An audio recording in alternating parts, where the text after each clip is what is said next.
firearms enthusiast. What's your stand on the Second Amendment? Did you guys hear the question over here? He said, for those of you who didn't hear, he is an avid hunter.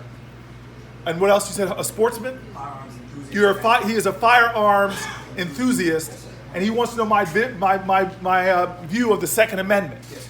And so, let me tell you right now, in a barbershop full of African American men, African American men are 6% of the nation's population, but we make up the majority of the homicide victims in this country. And a lot of that is not because of law-abiding citizens like him that have guns, but because it's so easy for people who couldn't buy guns in the first place to find loopholes to buy weapons. I'm one of these guys that is tired of going to funerals in my community for children and seeing parents burying their children.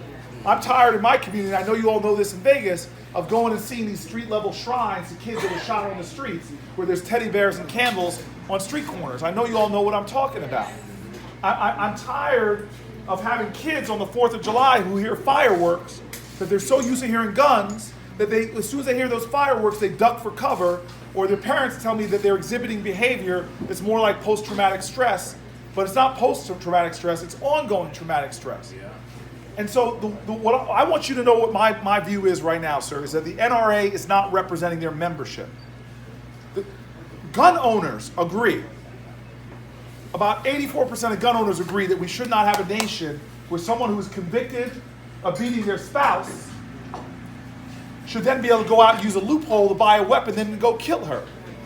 The overwhelming majority of gun owners agree that we should not have a country where someone who's on the terrorist no-fly list can then go to a gun show and use a loophole to fill up with a trunk full of weapons through a private casual seller. The majority of gun owners agree that we shouldn't have a nation where someone with a felony for gun violence should then be able to use a loophole on internet sales and go buy a weapon.